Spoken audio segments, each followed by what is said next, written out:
இயேசுவின் அன்பு இதயங்களுக்கு காலை வணக்கம். இந்த நாள் உங்களுக்கு ஆசீர்வாதமாக அமைய வாழ்த்துக்கள்.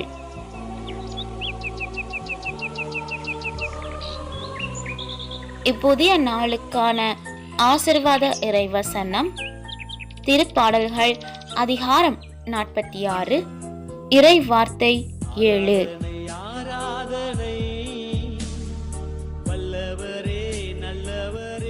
படைகளின் ஆண்டவர் நம்மோடு இருக்கின்றார். யாக்கோபின் கடவுளே நமக்கு அரண்.